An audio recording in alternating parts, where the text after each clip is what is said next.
Monaco 64, home of alternative economics and contrarian views. Today, I have the pleasure of speaking with Sovereign Pete. I heard about him a couple of weeks ago. I listened to his interview with Richard Vobes on YouTube, and I thought it was great. And I got in contact with the Sovereign Project.live, and your assistant, or Priya, Yep. she replied and said, well, Pete would love to speak with you. He's a subscriber to your channel. So there you go. Welcome, Pete. How are you? Thank you very much. Yep, I'm good. Nice to be here. Nice to meet you in person, because like I say, I've been a subscriber to your channel for some while. That's great. Yeah, I wanted to quote Johann Wolfgang von Goethe. He was a German author, philosopher, and he was also trained in the law, which seems interesting. And he said the following: none are more hopelessly enslaved than those who falsely believe they're free. So maybe we can kick off from this comment. Absolutely, yes. Where to begin? I mean, when you start trying to unravel the system, I've been studying it for like 30 years now, and all areas of the system, not just law and legal, health. I've been looking into terrorism, state-sponsored terrorism, all sorts of climate change, all the nonsense that's coming out from government. But yeah, people think they're free, but they're not. And this is only down to brainwashing, really. Most people have got the wrong state of mind, okay, and they don't have the ability to question things. So what's happened, this has taken probably 2,000 years. The system that we are operating in today basically dates back to ancient Rome, okay? It goes back further than that, but we can start with ancient Rome from about 2,000 years ago, where there was two classes of people. So you've got the people at the very top, and they like the emperors and the upper class. And then you had the lower class. The lower class of people were called the plebeians, okay? And these were like the middle class and the lower class and the slaves and the serfs and whatnot. And they were basically trained or brainwashed into thinking that the upper class could make law. And what they would do is the upper class would make what is called civil law. Okay, that's civil procedure codes, which is still operating today. And people have been brainwashed into thinking that's law, and they've been following these policies. And I had to start the Sovereign Project up back in 2020 because there was a certain medical sort of issue, shall we say. And a lot of people were panicking over mandates. And this is when I thought, oh my word, people don't understand what's going on at all. They don't understand basic contract law. And these people today are still stuck in this plebiscitarian system, okay, which has evolved over time, and it's become the electoral system. And it's also turned into the democracy. All right. So a lot of people do not know what a democracy is either. I won't go into too much detail right now. We'll probably get into it later, but a democracy is actually the jurisdiction of the debtor, and this is all tied to the birth certificate. Also, the democracy, the system that we are using, or, well, I'm not part of it, but the plebs are using is actually called pirate democracy. Okay, this is where you've given up your sovereign status, you've boarded a ship, a vessel, and you've given your sovereign status to the captain. The captain can now tell you what to do, and you're allowed to vote on certain things. That's pirate democracy. In a true democratic society, democratic actually means sovereign people. It means the people are sovereign, that we make the law on an individual basis. So in a true democracy, there is no government. There's no central government.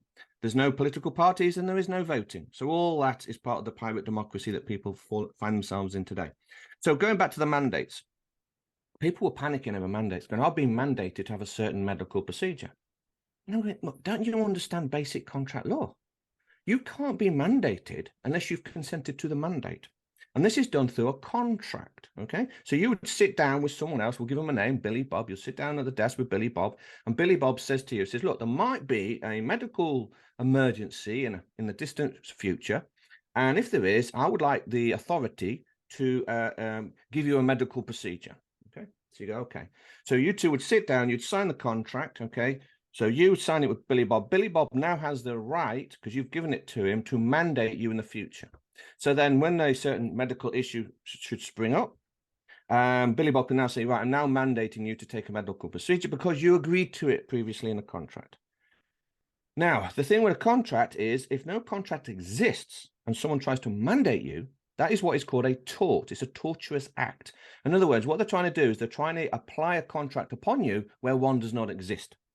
Now, what this is this is in between civil and criminal. So you've got like 3 jurisdictions of law. And as you go up these 3 different levels, they become more serious. Okay. So civil, now the word civil means contract. Okay. A civilian is someone operating within a contract. Okay. So that's where the word civilian comes from. Civilian is operating within a contract, like an employee.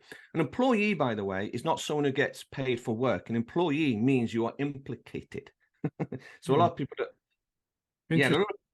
Can I yes, interrupt you quickly? I sure. want to tell the viewers that I'm not here telling you to become a sovereign individual Mm, and go out of the system. I think what we can learn from Sovereign Pete is the frame of mind that we have to have. And a lot of the things you spoke with Richard Vobes in his interview, I totally agree with. And looking back the way I think and what I've been doing with my life, it's always been like, why do I need someone to tell me how to live my life? Why do I need to yes. have government look after my the fruits of my labor, right? So I just want to say that to people out there. Uh, as Pete said, this system has been in place for over 2,000 years. It's going to be very difficult to unravel, I think. But the more people learn about it, the better it will be. Of course, children will not learn it at school because a lot of the schools are state schools, and I don't think they want to teach that at state schools. So sorry to interrupt you there, That's Pete. fine. That's fine. Yeah, this is not legal advice. This is just a casual chat. Okay. So I suggest people don't take my word for it. Go and do your own due diligence. Go and check this out and go and look it up. Okay. And that's what a sovereign does, by the way. A sovereign doesn't do something because someone else told them. Okay. A sovereign will go and look at the information. I don't care who gave me the information. I'll check out the information and then I'll make my own decision based on the information. That's the sovereign mindset. Yeah, this is not legal advice or anything like that. It's just a casual chat. So yeah, going back to mandates and stuff like this. So I was trying to explain to people how contracts work. And oh yeah, we're mentioning yeah, we better mention legal titles. Okay.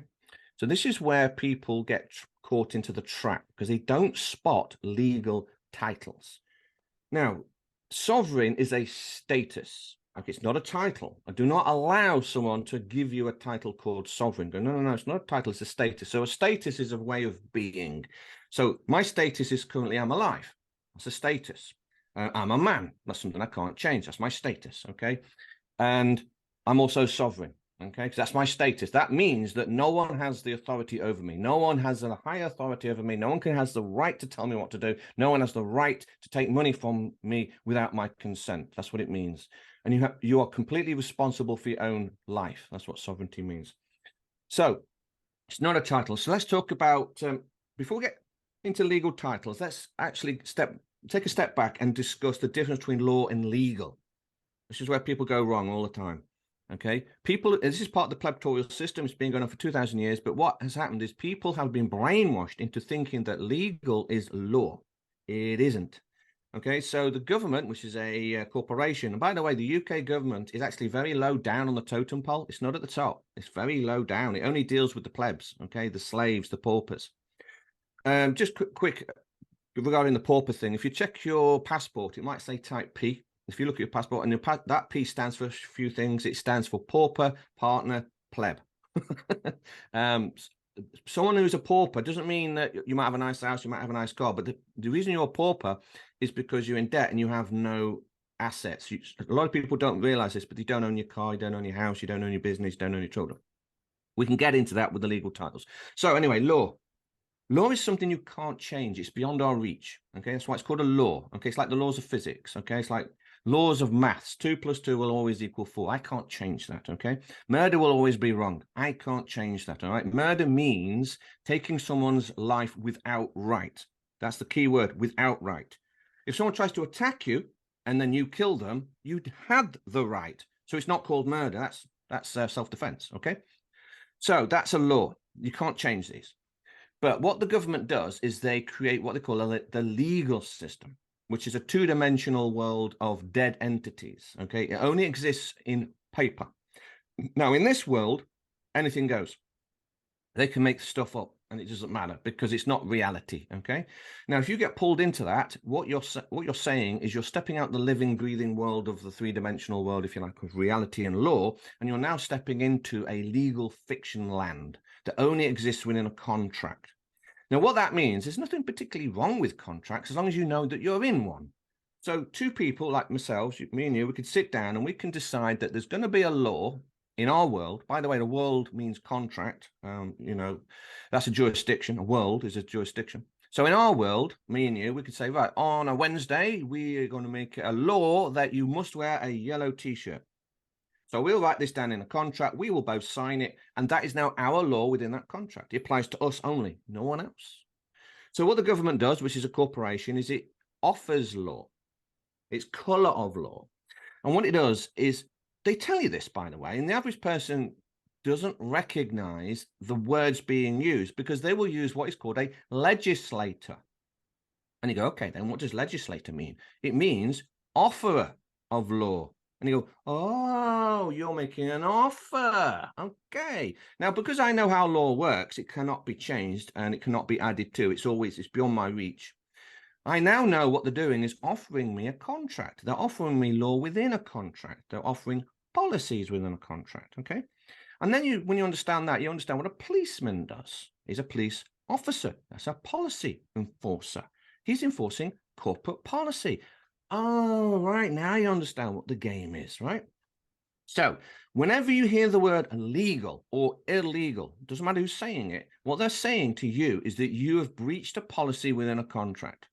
So if, for example, someone says you've done that, it's illegal, the next question you should ask is, well, where's the contract? Can I see the contract, please? Is my signature on it? If my signature is not on it, it doesn't apply to me. So all these things that are going on, this is why I know a lot of people panicking over the 15-minute cities and all the rest of it and what's coming. But it's an offer. And if you know this, then you can play the game. You go, oh, okay, then I decline the offer. No, thank you. I do not want to be part of this 15-minute city. The offer's declined. And then you can even serve notice on some of these politicians to say, look, your policies, if your policies infringe on my rights, and I'm talking about my personal rights, my rights are mine. They do not come from any Human Rights Act. Okay, they're mine. If you infringe on my rights, I'll be suing you for damages, say £500,000. And what you need is millions of us doing this, standing on your own 2 feet and say, I'm not putting up with this. Here's the thing with rights. Your rights are yours. If you want them, you have to take them. You've got to stand your ground and say, they're my rights. You can't wait for someone else to give you your rights. If your rights come from someone else, you're a slave. And the thing with a right, if it comes from someone else, it's not a right anymore, okay? It's a privilege and allowance. It becomes a liberty. Now, there's another thing with the language. People don't understand the language. Liberty does not mean freedom. Freedom is what a sovereign has, or an adult, someone over the age of consent has freedom. Servicemen and children get liberties, all right? So what that means is the child must ask the parents what time they can go to bed and can they watch something on TV and can I have some ice cream? It's up to the parent to say yes or no, okay? The serviceman, well, he's in a contract, okay? He's a serviceman. He's on board ship. He's operating in maritime law. So when he goes on shore leave, the liberty bell is rang. Ding, ding, ding, ding. So he goes, oh, I've got a little bit of freedom. So he can go off, have some fun. And when the bell rings again, that liberty bell rings again, he's got to get back on ship. So the word liberty comes from an ancient goddess called Libertas. And what it was is the followers of that god or goddess believed the goddess was very just and very fair because she was very free with the freedom. But there was still coming from, the freedom was still coming from a higher authority because they were worshipping the god. So liberty does not mean freedom. So it's all in the language. Yeah, it's interesting because I remember when I moved from Switzerland, and I'm originally from Brazil.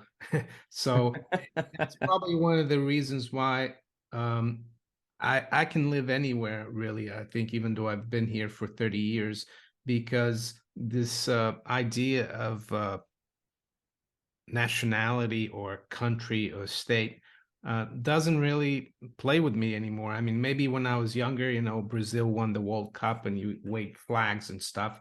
But as you grow older, you realize that things are not really what they seem. And I started noticing when I got my first what you call proper job in Switzerland, my employers, they signed me up. I got like I think it was the B permit because I wasn't Swiss to live in Geneva. And then I started paying taxes and I realized, wow, what's this tax?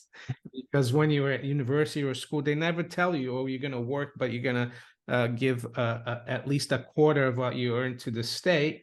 And I started thinking about that. And then I always remember when I came to, I was offered a job in London. So I moved in 1992 and I got there. It was the first day. Yeah, it was in September after the bank holiday, the September bank holiday. I started on the day after the bank holiday, and the first thing the guy who employed me, who was like my boss, said to me, "Oh, you need to go get your national insurance." So that was one of the first things I did. I signed a contract with the employer. Well, I had done that before, and then I was in the city of London. I went to this, I think it was near a post office, and I got my national insurance. And I didn't know what I was getting into. I wanted to get my job, and so maybe you could go over that a little bit. Yes. Maybe we could talk a little bit about money, Yeah. how they've corrupted the money that we have over the centuries, because that's a topic that I cover a lot, of course, because I think having real money is a way to be kind of a little bit outside this fictitious world, right? Yes. Yes. In fact, yeah, we'll go back and touch on this tax thing, and we'll also cover legal titles. This is how they pull you into the jurisdiction. Okay. They will try and apply a legal title. I think one of the most obvious ones now that most people are waking up to this and getting to common law. One of the most obvious ones is driver. Okay, so the policeman will pull you over and he'll say something like, "Are you the driver of this vehicle?"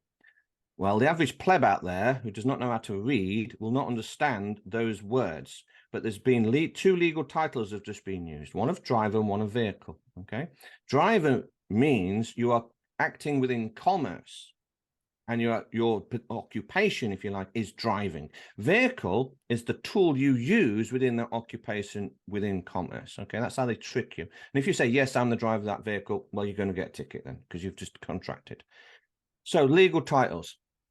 So they do it all the time. Another one is council tax. They'll trick you with this as well. They'll call you a resident and they'll call you living in a dwelling. All right. And the average person doesn't know how to read. They skim past that, don't even spot it.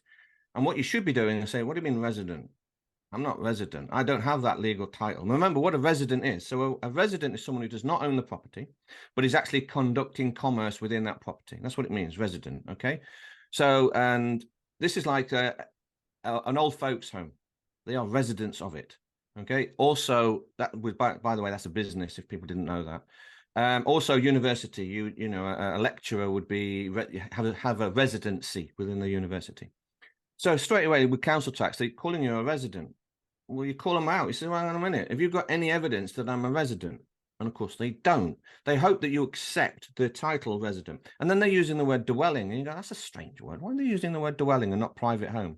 Well, a private home, you can't tax a private home. You can tax a dwelling. Because a dwelling is a hut or house that a slave or serf would live in upon his lord's land and would be bonded to the lord and therefore have to pay tax for the privilege of living in that home. That's a dwelling. So that's why they use the language. So all these legal titles, like let's go back to employer, employee. So the word employee means you're implicated. You're now part of the corporation. So if you're an employee, you can be deployed. Okay, so it's like the troops. They're employed to fight wars. They can be deployed. And they are then used to carry out the actions of. So when you're an employee, what you've become is you're implicated now within a corporation, and that corporation can then deploy you to carry out an action of. Okay. Now, the thing with this is you've also become a human resource. Every single corporation has what is called an HR department, right? Well, that's not as nice as you think it is. Every person is blasé about this terminology, but you've become a human resource. You're a product. You are now owned by the corporation. Now, the corporation has to pay tax on you because you are a human resource, okay? Now, the corporation itself does not want to pay the tax, so they get you to do it. So that's why you pay the tax. Now, there's other legal terms like income, salary, wage, fee. You've got to ask yourself, why do we have all these different words for what you think is the same meaning? Well, they don't. They all have different meanings. Income and wage, for example, are taxable. Fee, donation is not.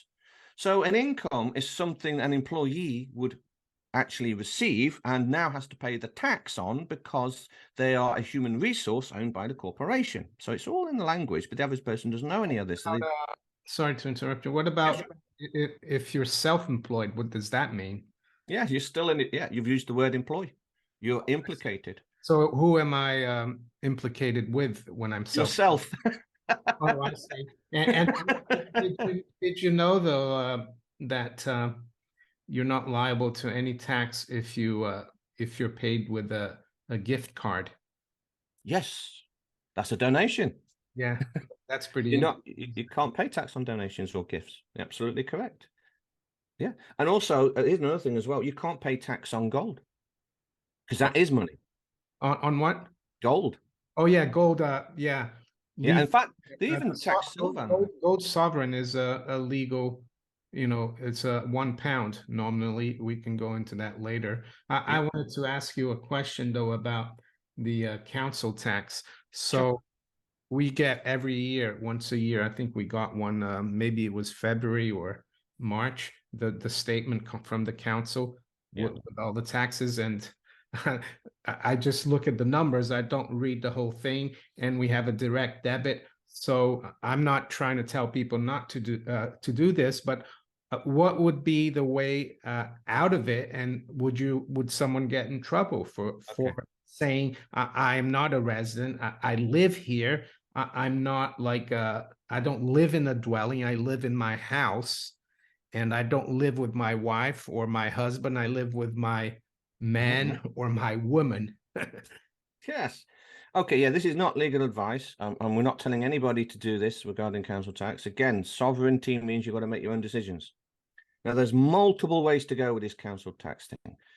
It is complicated because you've got to understand what's going on with the money. We don't use money, we use credit and debt. Okay.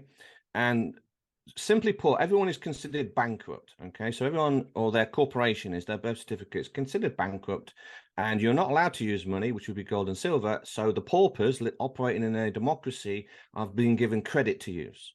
Okay. Now, anything within government, so taxation, council tax, all this sort of stuff, what they're actually asking for is credit and not money. Now, there's many ways you can go about this. One of the ways is it's not easy. I don't want to make I don't want this to sound easy, like, oh, I'll just do this thing and it's automatically sorted. No, it's not. But one of the ways is to do a promissory note. All right. So if you understand how promissory notes work and you understand what's going on, that you are using your birth certificate, which is a corporation, which was then used to set up a Sesta KV trust, and it has something in the region of about $100 million in credit in there for you to use throughout your lifetime, and in fact, it goes up. So what you can do is you can use a promissory note, and then what you're doing is you're saying to the council, yes, I'm authorizing you. You can enter my trust and you can take the money out of my trust, and then it's paid that way. That's the way it should actually be paid, and that's how tax should be paid as well. But people don't understand how it works at all, because most people just think notes are money, and they're not.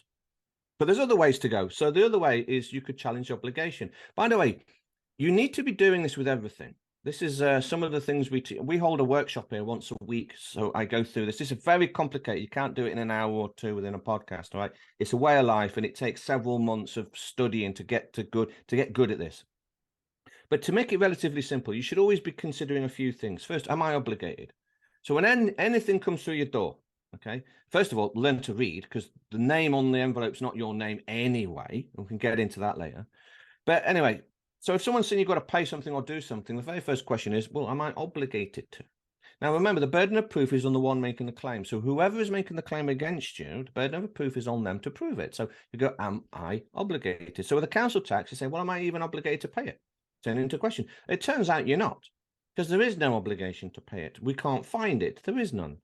Now, here's the thing that a lot of people don't know about council tax. Every single council is a private for-profit corporation. It is the same as McDonald's. It has no authority at all. None. Zero. It's a bluff. And they are actually, at this point, using fraudulent paperwork. They're sending out summons, court summons, that aren't court summons. The corporation cannot do this, okay? But the way they get around it is they will write it in dog Latin. So when you get a court summons from the council, it will be written in all uppercase, like the summons bit will say you are summoned to court, and it'll be written in all uppercase letters. That's not English, but the average person reads it as English. So people need to understand the grammatical rules of English and language and our language, and the difference between symbolic language and a language you read. So, and also what they'll do is they will put a case number. This is a big thing with council tax, all right? This is all over the internet now. So what will happen is you'll get a summons or something like that through the post. It won't be signed. That's another thing that shows that it's a fraudulent document. If there's no wet ink signature on it, and you have no name, you can't even ascertain who sent it, and therefore you can't ascertain obligation. So you should straight away say, well, hang on a minute, there's something seriously wrong with this document because it's not signed. Here's the thing. If you send in paperwork to the government and you don't sign it, do they process it? No. They'll send it back to you and say, well, you haven't signed it. So why should we be processing their paperwork if they don't sign it? It's all in the mindset. So now you'll get it through the post, it's council tax, and it'll say something like court summons, blah, blah, blah. Now, here's the thing. It will quote a case number. So what do? You phone up the local court then. You say, hello, I've got a case number here. You'll quote the case number to the court, and the court will say, we've got no record of this. That's fraud.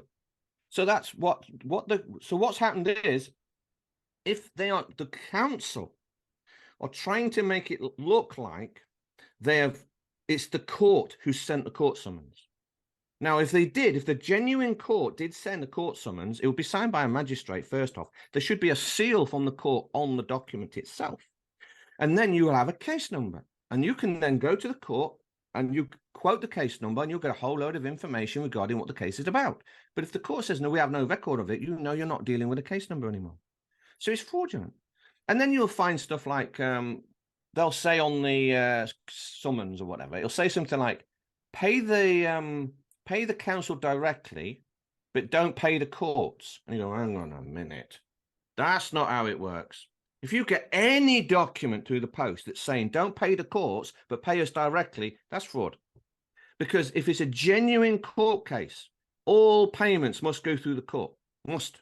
Because there's a receiver within the court. So he receives all documents, all payments. It goes to the court, it's processed, and then you will get the payment if you're suing somebody. That's how it works. So it's all fraudulent paperwork. People are waking up in the tens of thousands now and realizing that the council are fraudulent. So there's multiple ways to go with the council tax. One of the easiest ways is notice of termination. Because now you know that the council is a corporation, okay? You can look up the DUNS number. So a lot of these councils, and police, by the way, every single police station is a private for-profit corporation with no authority whatsoever. They have no authority. It's a scam. It's the same as McDonald's. And you can look it up, DUNS number, you'll find it. Even in their own legislation. See, a lot of what number is that? Sorry, the Dun and Bradstreet number. Dun yes. Okay, all right. I've got some here actually. If I could actually bring some up. Let's see if I can bring some up for you. Yeah, let me allow you to share. Yes. Let me see if I can bring them up. Hold on. If I can find it. There we go. Let me just quote a few. So multiple parts can share. Okay. Okay. Let's see. Let's see if I can actually share a screen. Visual background. Where is it going? Share screen. There we go. There we go. Share. Well, there we go. Okay, right. So let me just reduce that one down. There we go. So these are the ones I've collected over time, or people have sent me. Okay.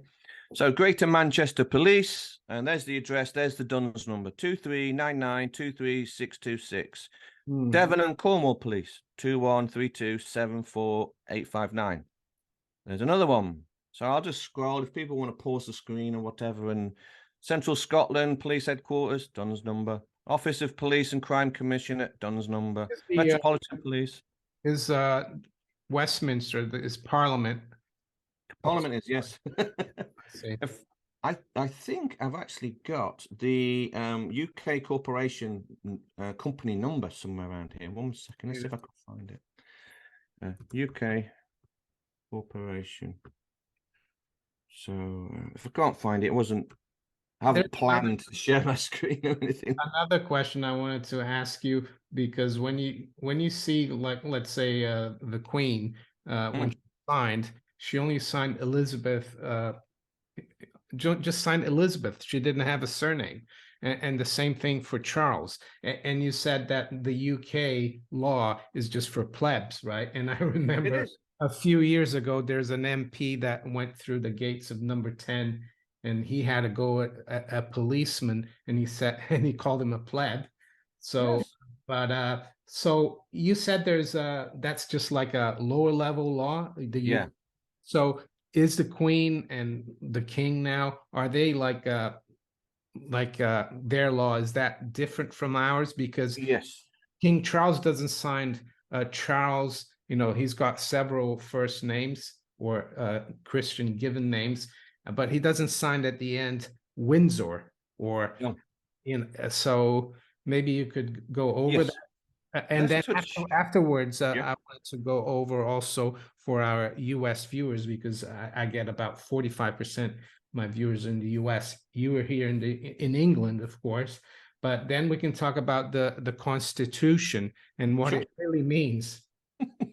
Yeah, bit of a shock for anyone, the American audience.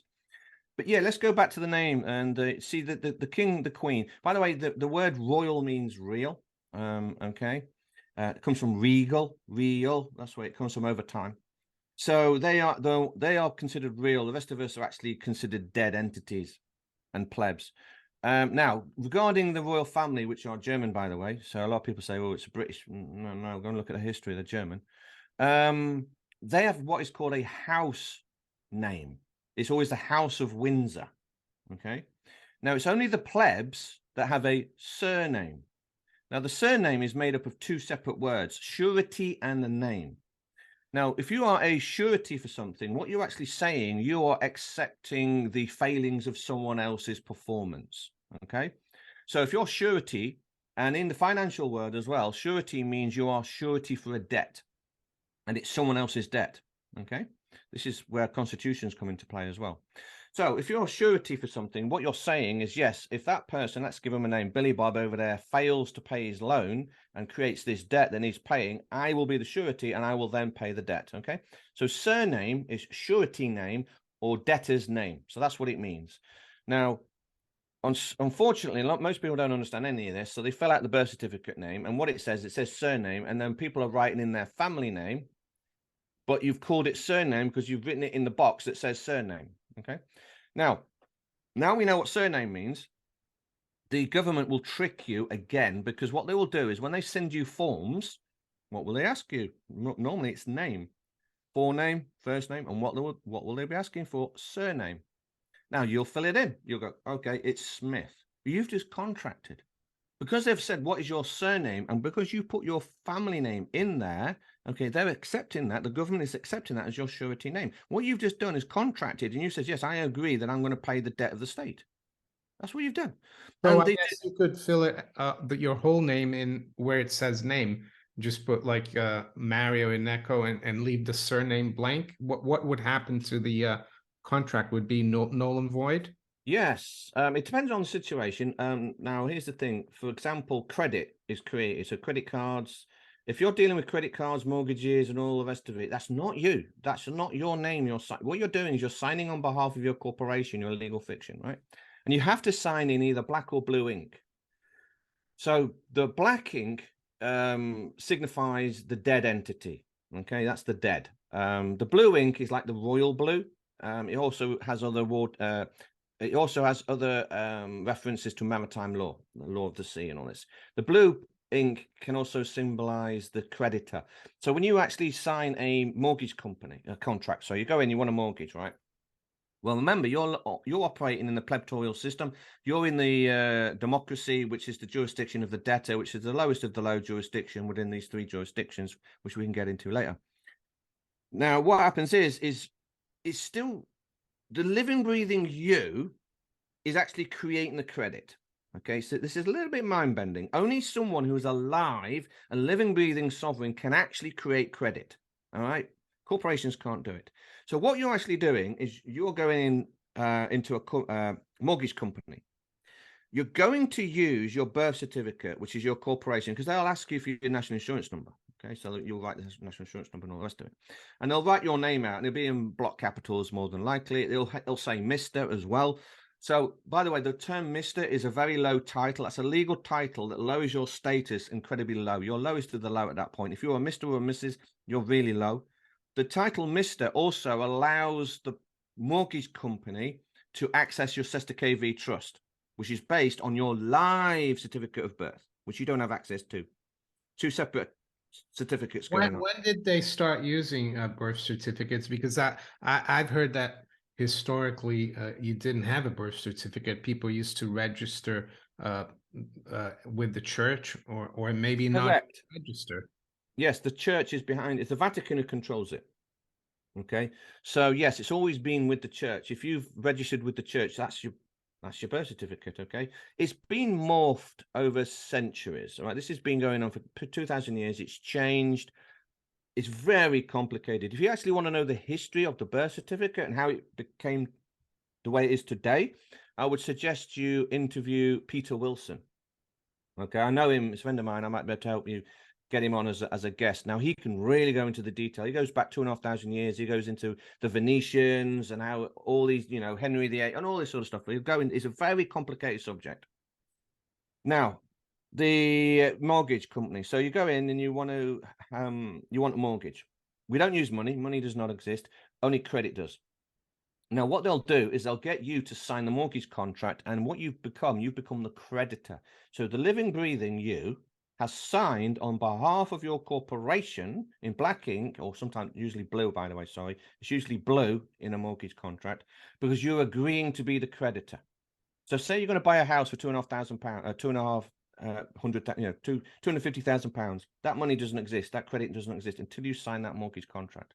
The credit then exists. You are the author of that credit. It belongs to you. By the way, the word author means authority. Authority, author. Okay, I am the creator of it. I can, within commerce, one of the rules within commerce is I control what I create. I have a laudal title of it. All right, I have full rights, title to it, ownership.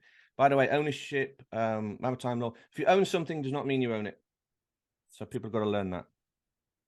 So anyway, you go to the mortgage company, you fill out the mortgage contract. Now, normally in these contracts, there has to be two signatures, right? And this is where they're a little bit deceptive. You won't find an actual name signature on there, but what will be, you'll have a mortgage advisor, and the mortgage advisor will hand you the contract for where you are to sign, and then she will put, or he will put, crosses, and she'll go, sign there, sign there, sign there. Well, those crosses are signatures. So legally, there's now two signatures, and now it's a contract. That's how you get away with it.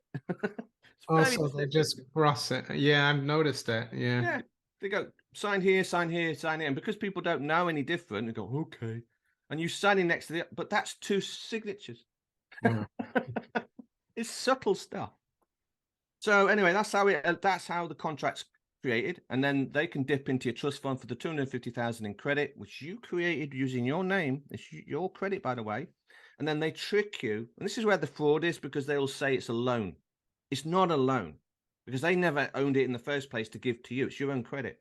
So they'll give you your credit, and then you will spend 25 years paying back your own credit at interest.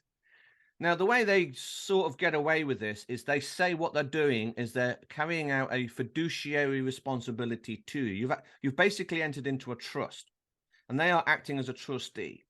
And what you've done is you've instructed the trustee to dip into your trust fund to get the credit so you can buy the house. And in return, you're now paying the trustee. Why you would pay the trustee that amount of money, I don't know. Why, if you borrowed 250,000, why would you pay the trustee 250,000 plus interest? Bit of a scam. But here's the thing, because you create the credit, and the bond that goes with it, that's actually sitting in this trust that was set up within the mortgage company, right?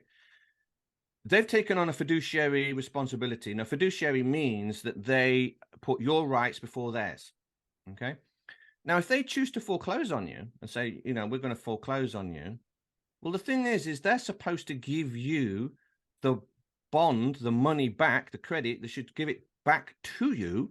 And also, you should keep the house. But they twist it. Because people have no clue what they're doing, people just give their houses away. Oh, okay, the mortgage is foreclosed on me and they've taken my house. Well, if you offer your house to the mortgage company are going to go, oh, okay, thank you very much. Thanks for the house. You offered it to us, so we're going to take it. So what's the point then of having a mortgage and a mortgage company? How does it, I mean, what would Yes. be the alternative? How would we be able to buy our own houses? Well, I guess we'd have to first save real money real money. and pay it, and probably the house prices would be a lot lower, I would say, Yes. Oh, because absolutely. this system inflates the value of things. And I guess if you do borrow in the real money system, the lender is actually has the real money to lend to the seller of the house, right? Right. These days, they just give you a loan, and it's all goes through the credit system. That's right. It's credit and debt, credit and debt. It's on a ledger. That's all it is. Now, the thing with this credit, it has no value. This is one of the biggest secrets that people are waking up to. We are using a credit debt system where the credit doesn't stand for anything. It doesn't have, it's a, okay, if I give you a credit, what value is it?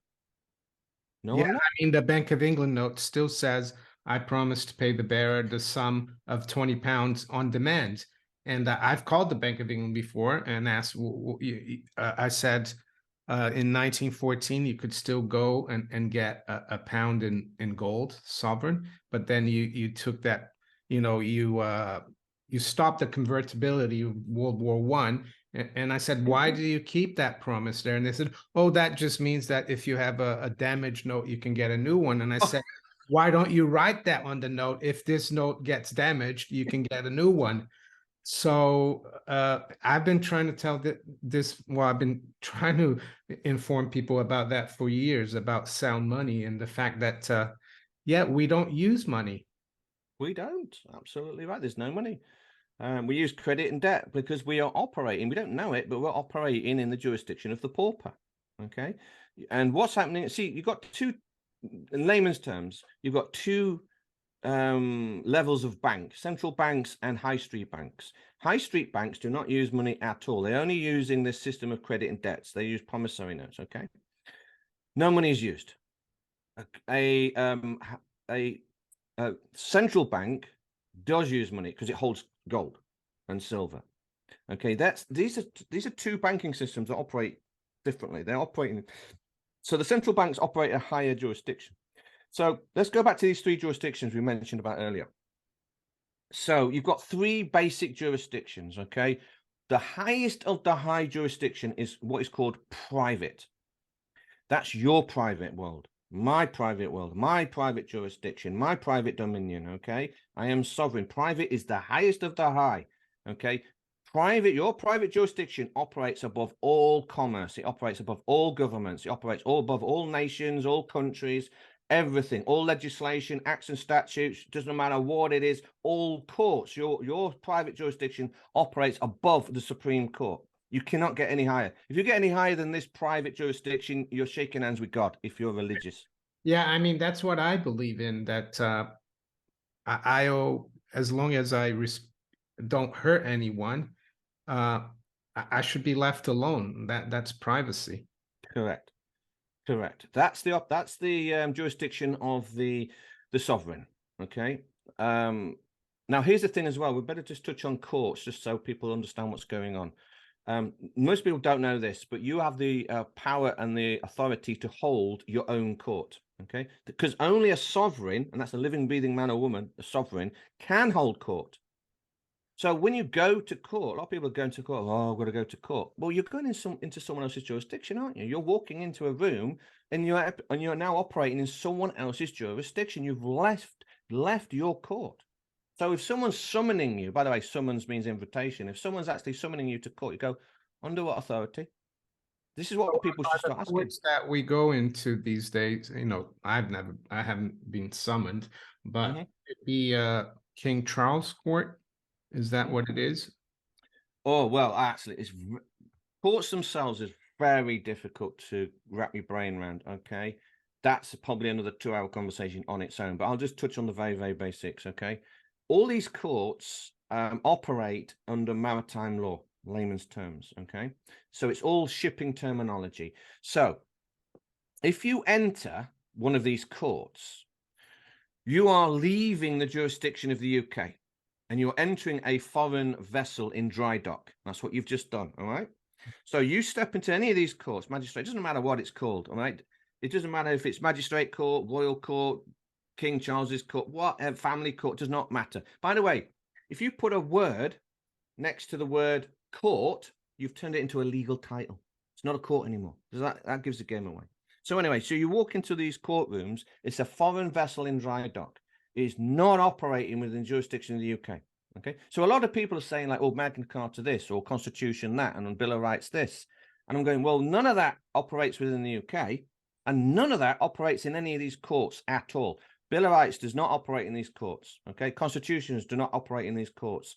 When you go into these courts, the magistrate or judge considers himself God, and whatever he says goes, period. That's it, right? Mm. So if you go in there quoting, I'm under the Magna Carta, the judge is going to laugh at you. You're going to be considered an idiot, I right? guess the best thing is just not to accept the summons. Yes, yes. Now, there is another way. If you understand what's actually going on in these courts, all right, they do not operate using law at all. Law, no, murder, rape, theft, all that does not operate. They're operating in commerce. Okay. Now, when you go into these courts, the courts actually are set up as a trust. You don't know this, they don't tell you this. And it's set up over your birth certificate. You've turned up, you've given your national insurance number, you've given your name as a Mr. Smith or something like that. You walk in, and what it is the courts themselves basically are doing business. Now, here's the thing with a bench. You've heard like the judge say, approach the bench. A bench is another word for bank. So you're approaching the bank. Banca, in Italian. Bank Yes, you break the bench, they can't do business anymore. Uh, yes. Talking about law, I don't know if you've heard of not trying to interrupt you, but if No, you've heard that's of fine. Frederick Bastiat, he wrote the book The Law. He was a French like statesman, essayist, economist, and Mhm. this is what he says about the law. I just want to see if you agree with it because Sure. I recommended this book quite a few times. It says, what is law? What then is law? It is the collective organization of the individual right to lawful defense.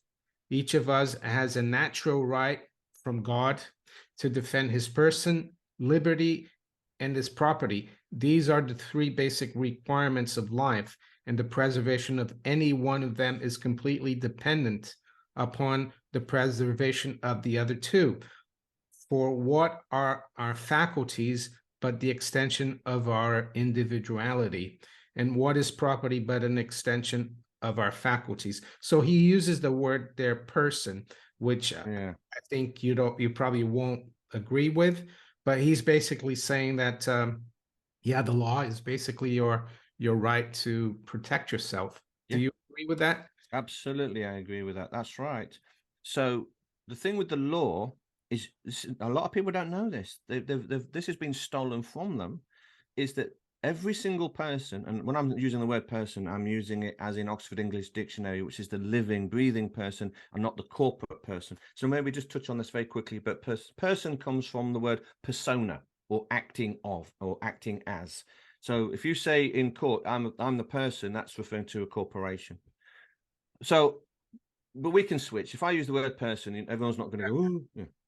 So, yes, every person has the right to defend themselves, and they actually have the ability to make law within their jurisdiction, within their dominion. Okay. It's like castle doctrine. All right. So, you've probably heard of the term Englishman's home is his castle, and he has the right to defend it. Okay. This is a right that is like a natural law, if you like. All right. Everyone has the right to defend themselves, clearly. So, but everyone's forgotten this. They don't know how to, and they don't defend themselves, and they give away their rights. Yeah, But they you have have the right to someone speak else up. defend Yeah. the police, right? Oh God, yeah. But maybe we could also switch over to uh, the U.S. Constitution and like the Okay. Amendment. Maybe tell what you think about that, because you're Yes. saying we have the natural right to defend ourselves. So why do Americans need someone to tell them that they I have know.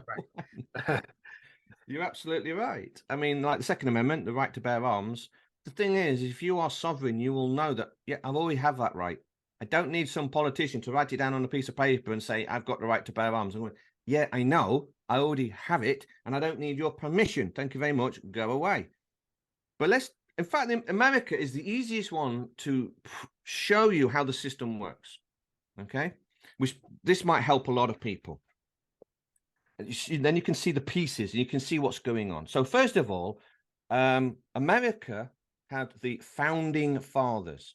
So that's giving you a clue immediately because they're going, okay, founded. What did they found? What are they founding? Okay.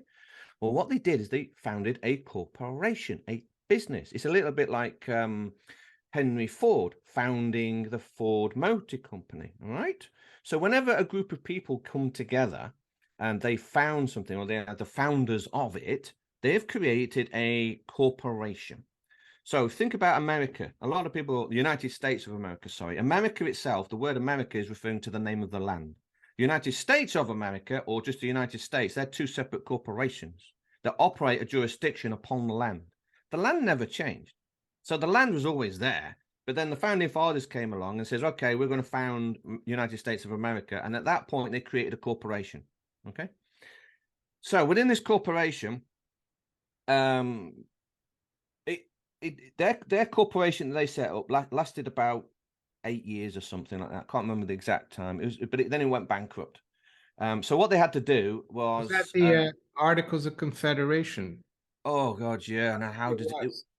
Yeah. I'm a bit rusty on that because it's been Yeah, a while. because actually George Washington wasn't the first president. It was John Hanson, and the president had a year term. Yeah, it was Articles of Confederation, and then they had to meet again to have the Constitutional Convention, and then it Yes. became the United States of America. But there's a lot of Americans who think that it wasn't a corporation; it became a corporation only in 1870. But I'll let you continue. No, that's right. Well, it became a corporation from day one. What a corporation is means dead body, corpse. It's got the word corpse in it. Dead body, corpsoration. Okay, the action of a dead body, if you like, or putting together a dead body. And you go, well, what does that mean? Corporation. A corporation only exists on paper. So the idea of the United States of America or the United States only exists on the paper. Okay, that's what it means. It's a legal fiction. And that's what, again, legal fiction only exists on paper. So the day it was founded, they founded a corporation, put it on paper, wrote it down. I mean, they also used the term "we the people." Well, hang on a minute. We the people's abstract. Who do you exactly mean by "we the people"? Can you tell me how many people are in the "we the people"? Can you tell me their ages, their names? What are they? Who are they? Are there signatures on this document, or does it just say "we the people"? Well, excuse me, but I'm not part of "we the people." Thank you very much. So just because somebody writes a contract or a constitution and then puts "we the people" doesn't obligate me into anything because I didn't sign it. So United States of America is the easiest one to be seen as a corporation because one of the things is what they have a president, don't they? So they're telling you, what's a president? Okay, well, where do you see presidents? Well, they run corporations, don't they? And then they have a constitution. And you go, hang on a minute, where have I seen a constitution before? In private members associations. Oh, right. So it's operating as a PMA, is it then? In simplistic terms. And then they will hit you with a legal title. And you'll be called something like US citizen. Well, citizen means slave to the city. You're the lowest of the low. So civilian, citizen, all these terminologies, employee, a Mr. or Mrs. These are the legal terms that are designed to take away your status as sovereign and put you at the lowest of the low. Now, when you get into a constitution, it doesn't matter what it says in the writing. See, most people read when they can't read. They can only recognize text on a piece of paper. They don't have the ability to like read at a three-dimensional level and question the wording. So it's very difficult to explain to people. But when you know how to do it, you'll know what I mean. So the words written in a constitution are usually irrelevant or they have hidden meanings. Okay, so the thing with a constitution is it's like an open contract. So the people who founded the United States of America created a constitution, and this is how they tricked people into becoming the debtor. So they wrote the constitution, and if people accept it and go, oh, yes, it's my constitution, and you accept the legal title US citizen, for example, what you've just done is you've become the constitutor. And you go, well, hang on a minute, what does constitutor mean? A constitutor is the person who has accepted to pay the debts of someone else. So you go, okay, then, well, what debts have I agreed to pay? Well, that would be the debts of the corporation. You are now agreeing to pay the debts of the corporation. Now that you've accepted the Constitution, now you've accepted the US citizen title, legal title, you're now obligated to pay tax to pay back the debts of the corporation. You've agreed, you've consented.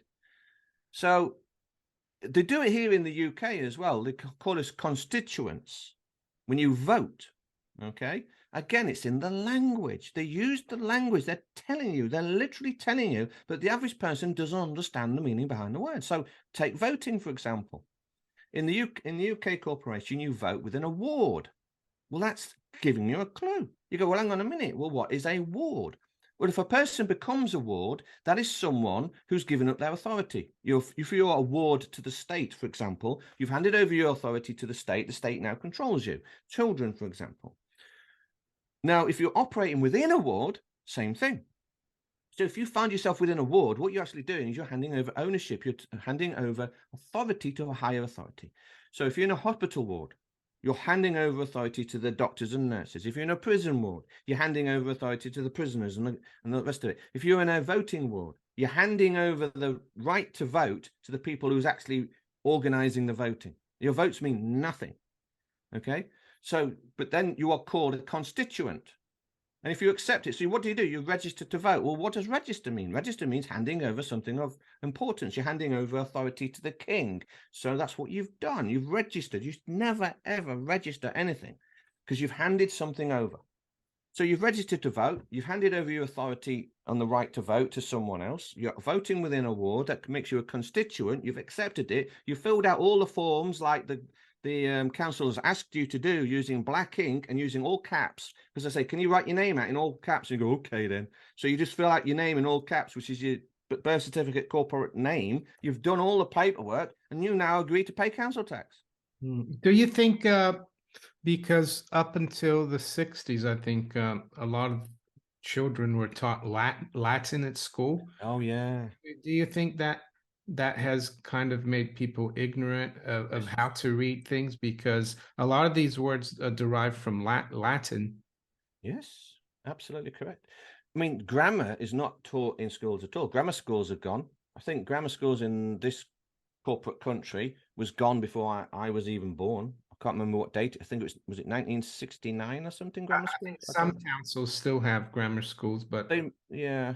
But I think they're a watered down version of, not like they used to be. Yeah. I think also civics was also removed, rights, because used to do civics as well in school, which is supposed to be teaching you about your rights, but that became too dangerous, so they got rid of that from school. I mean, today, modern school right now, you're not learning anything. Kids are basically, there's no education in schools today. It's just indoctrination. It's just churning out more plebs. It destroys children's imagination. You got to get let's just touch on this. This just reminded me. Yeah.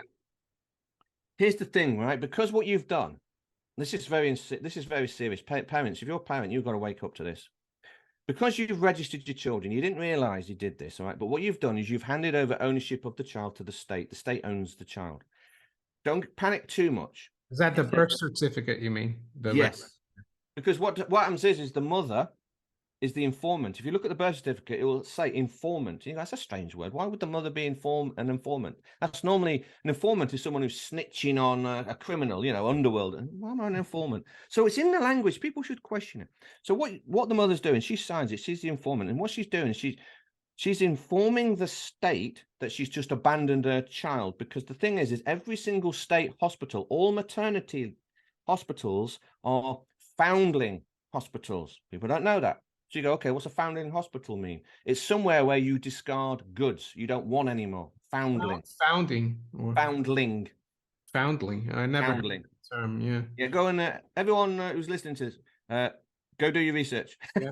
That maybe Everyone's that's why typing away now. maybe that's why they don't want people to give birth at home anymore. Yes. Yes, because this is why the National Health was set up. See the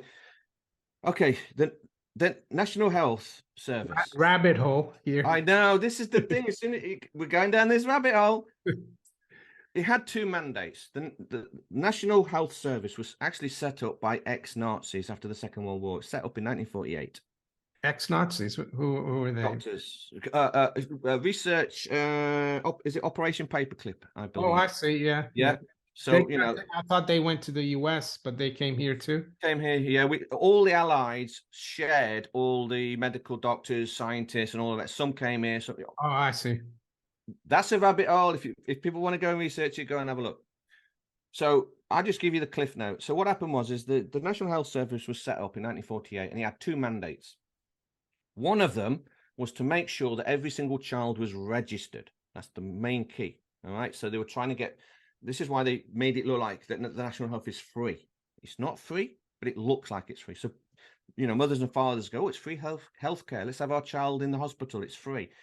No, it's set up to steal the children, make sure the child is registered. The other mandate was to make us sick, believe it or not. All right. Now, a lot of people are beginning to wake up that a lot of the advice that's been coming out of the National Health has been wrong, especially regarding diet. So a lot of people, remember everyone's saying, don't eat fatty food. It's going to clog up your arteries, and eat carbs and all the rest of it. And we all figured out that's completely wrong. It's the opposite. You need to be eating fatty food to have a... Well, I'll give you my experience with that. In 2015, when we moved house, I registered with the local GP. So I went for a blood test and everything, and I was diagnosed with type 2 diabetes. Right. And the doctor said, take metformin. And I tried to ask him, you know, to explain to me what type 2 diabetes was. And he said, oh, don't worry, just take the thing. And then I looked into it. I saw a TED talk on YouTube by Dr. Sarah Hallberg. Unfortunately, she's passed away. And she explained everything, what it was. And I stopped taking the metformin. I started exercising and eating less carbs and sugar. And I kept going to the see the nurses every year at the GP to see how my type 2 diabetes was. And they were really surprised because I said, I'm not taking the metformin. I'm just doing my diet. And they were shocked. They said, well, you've reversed it. And at the time they were like, kind of like, the nurses actually, they want the best for you. I think it's the people above it. Yeah. Now you're starting to see people talk about that.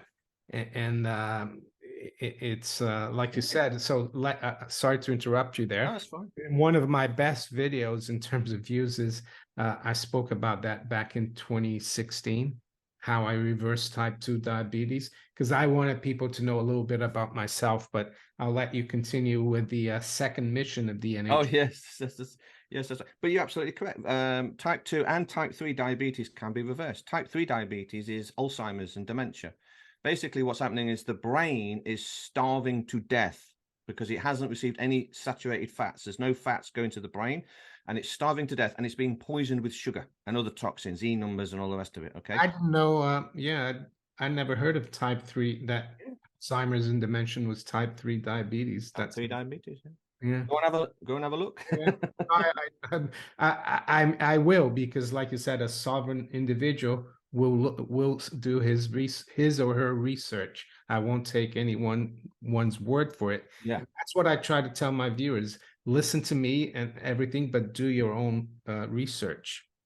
Absolutely right. This is what, don't take my word for it. I'm hoping that people watching this, I've said stuff that they've never heard of before, and now they're going to go and do their own research and look it up and go, oh my God, I never knew this. So yeah, a lot of stuff from the National Health is, you look back and you start researching. It's like cancer as well. When you realize what cancer is, and it's like, oh my God, cancer's trying to save you. It's not killing you. But anyway, so the National Health, they had two mandates. One, to make sure that all children were registered, and another one's to make you sick. And it was basically designed to reduce your lifespan, make you obese, that sort of stuff, lower your IQ. Okay, so they had these all mandates. Now, if you look at people in the 50s, like on the beach, and you'll see how healthy they look. Now, compared to people on the beach now, and you can say, oh my God, what's happened to these people? And everyone's got serious illnesses. I don't know anybody who's not got an illness or something. Okay. And that's mainly because of the National Health giving bogus advice and giving medicine. Oh, by the way, when you're dealing with a doctor, the term doctor, that's a nautical term, okay? Because it's someone who attends dock at the side of the ship, if you like. So they're a doctor. And what a doctor does is he's offering you a contract of an illness. That's why it's called, you've contracted an illness. So when you go and see a doctor and you say, look, it hurts if my elbow does this. He doesn't know, but the government, the doctor will offer you a contract, and they say, "Oh, I think it's idiotic disease or whatever." And if you like the sound of that, you go, "Okay, thank you very much. Okay, I've got idiotic disease. Okay, I'll take that contract." And now you've contracted an illness, and now the doctor's got you, and now you can sell your medicine and drugs and all the Yeah, rest of it. because I've always been of the mind that yeah, if my arm's hurting or I just let it like cure by itself. And I notice a lot of people though, when the slightest ailment they have, they'll go to A&E, or they'll go to see the doctor. And that's why you see so many people taking so many pills, and all these pills give side effects, and then you need another pill. I don't take any pills, and I'm 58. But yeah, that's it. It's you take some pills, it gives you more problems, and you got to take more pills to get rid of the. Yeah, I mean, I've got friends who I know, they're taking like 20 pills a day. They've got these pill boxes, and oh dear, and I can't help them. They won't listen. But anyway, so yeah, so anyway, the National Health was set up, and but because yes, a lot of parents were having children at home, having home births. Oh, by the way, if you do have a birth, one of the things I've discovered is that they cut the umbilical cord immediately after birth. You should never do this. It damages the baby. Okay. So what happens is when the baby is born, it is not supposed to breathe immediately. It should take about 30 minutes for the baby to start breathing, because the lungs have never breathed before, and they need about half an hour to prepare. Now, in the umbilical cord and the sac and everything, the oxygen's in there, and there's a whole load of nutrition, oxygen for the baby, so the baby can breathe, because it's been breathing for 9 months in the mother's womb using the exact same umbilical cord. So another 30 minutes ain't going to hurt. And then the baby will decide when it's time to breathe. It should start breathing normally without crying. And then the umbilical cord will just snap off naturally when it's done. Okay. Now, what's happening is that you go into hospitals now, especially state hospitals, they'll cut the cord and slap the child so it starts crying. Well, what this immediately does is it damages the lungs, so you probably end up getting asthma, and it gives a traumatic shock to the baby. First time it's ever been on this planet. It's a few minutes old. It's getting struck, and it's traumatic, and that can lead to effects later on in life.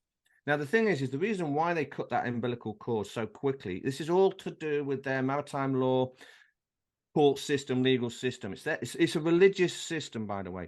They consider that umbilical cord, placenta stuff, as your twin, dead twin. So they'll kill it off.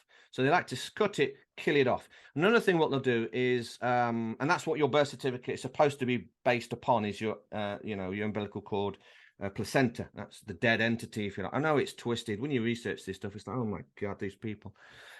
Anyway, so what you do is also when the baby is born, the baby will be lifted above the land and normally placed within water. And that is so that the baby can't touch the land and become sovereign. You're now in maritime law. So there's a religious symbolic symbol to all of this stuff. Okay. Now, the way a baby should be born, immediately after being born, okay, the baby, don't cut the cord, but the the baby should be placed on the chest of the mother immediately after, and both the baby and the mother should be left alone and just to calm down. And what happens is the baby's heart rate and the mother's heart rate beat in unison. And because remember, the baby is used to hearing that mother's heartbeat and it wants to hear it again. So this is soothing the child, okay, into the traumatic event of just being born. Also, what's going on is there's an exchange of bacteria between the mother and the child. The child is almost like clean skin with no bacteria. Everyone's got bacteria on us. We need it. So the mother's bacteria then goes onto the baby, so the baby is now healthy. So that's childbirth. So, but anyway, they kill the placenta, cut it off, and then they'll say that's the dead entity, and they'll make other religious claims like that's the black blood of death, and that's why you've got to use black ink, and oh God, it goes on. It's a pagan religion at the end of the day. Yeah. So yeah, I'm sure we could go on for Oh many, God, yeah. but so to yeah, Oh, it's been over an hour. Yeah, we better start yeah. wrapping up. So what I wanted to tell the viewers is like how, you know, not the strategy or the way you should think if you want to be sovereign. And of course, you need to decide this for yourself You again. do.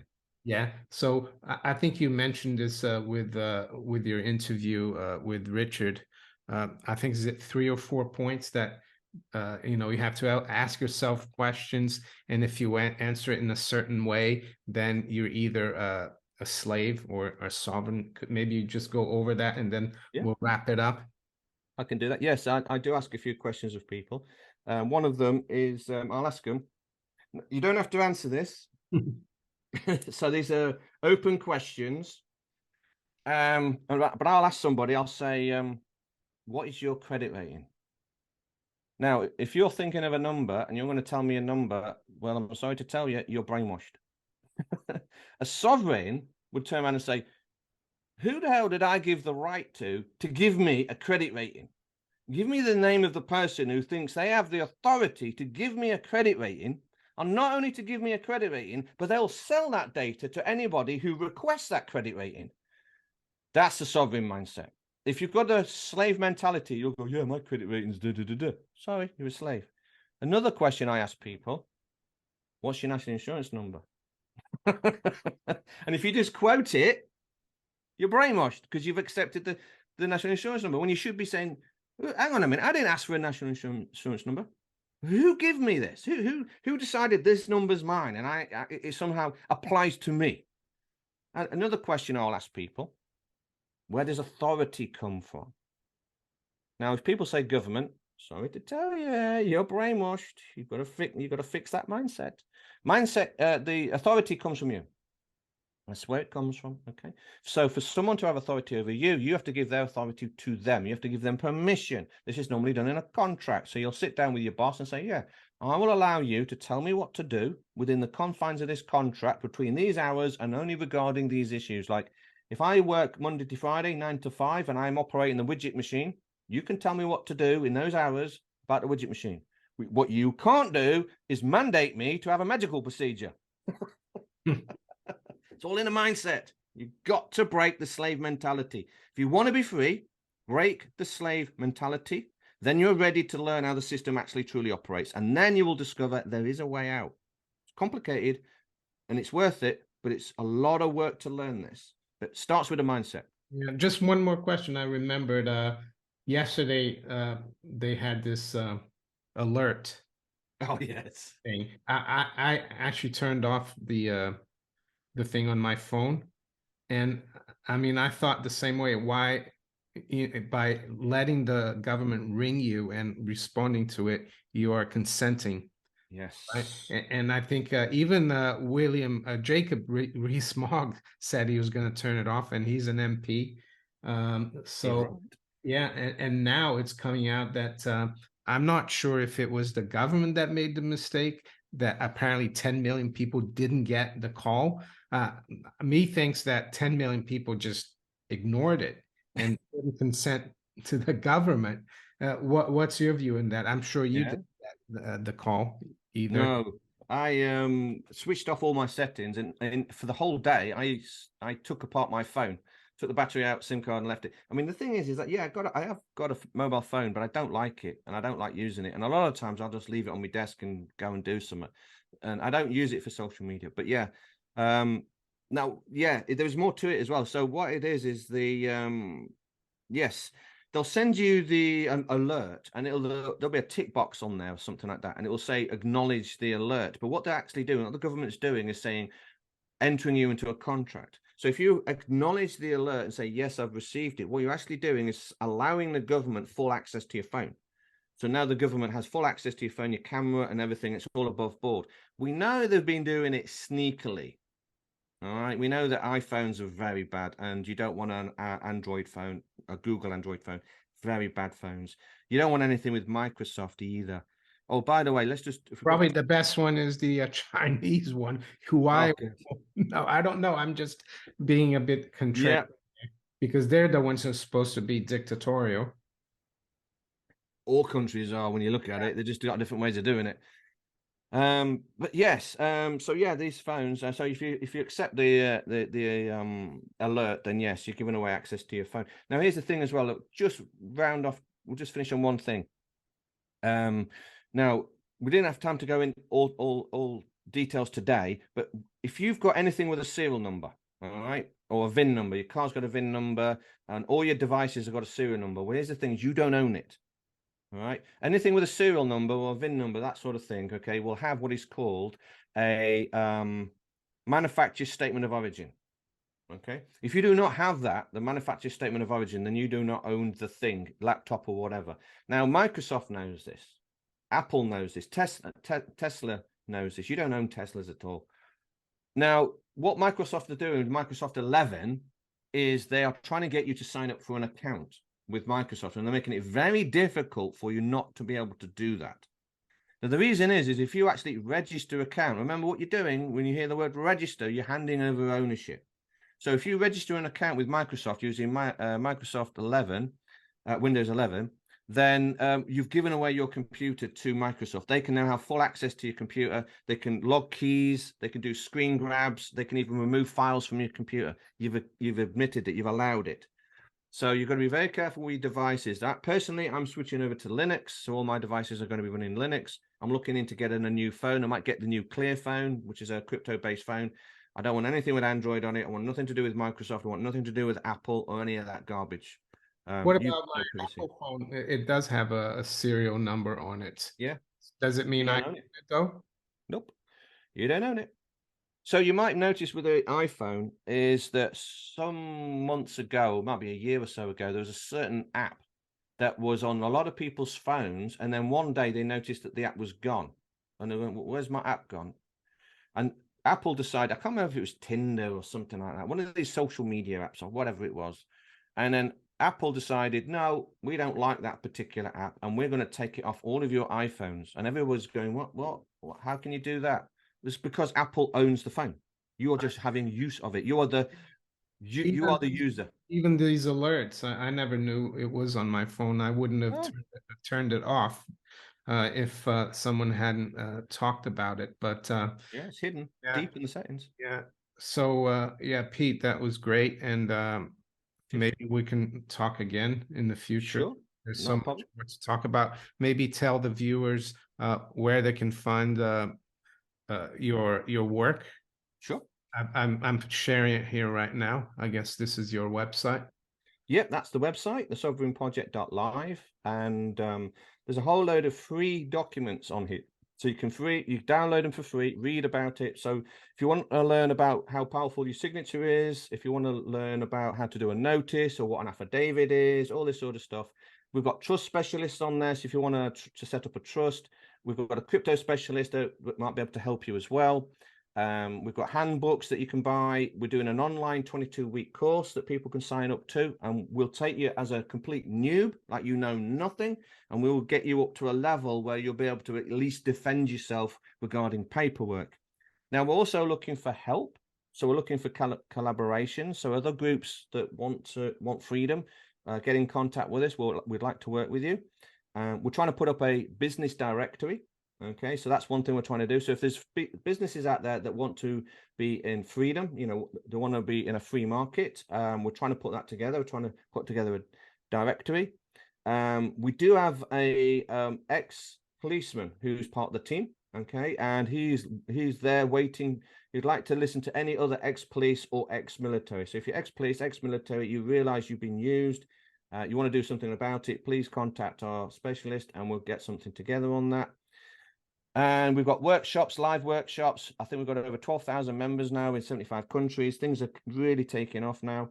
And we've got multiple social media, which is Facebook, Telegram, Instagram, Gab, MeWe, and Odyssey, which you can get details on our website. Yeah, So and yes, there's a you lot going on. said something about crypto. So Yeah. you, because I'm not too much into crypto, but I heard you were into gold and silver as well, Oh, yeah. right? Physical gold and silver and crypto. Yes. I mean, I prefer gold and silver myself. I don't consider crypto to be money, but I can see that there's a use for it, especially for long distance trading. And maybe the blockchain can definitely be used to make very secure contracts, which I do like the idea of. There's a lot going on. We're trying to create all the solutions so you can take your car back, so you can own your car, your houses, so you can take your houses back, so you'll own them now. You'll have a Lloydal title. We just lack the manpower, the staff that can get this done because we're all volunteers. We're doing this on a voluntary basis. So if Yeah, people want to help, the more people who get involved and do their part, we can get the solutions out there. great. Thank you, Pete, and have a great rest of the week and Cheers. all the best. Great. Good to speak to you.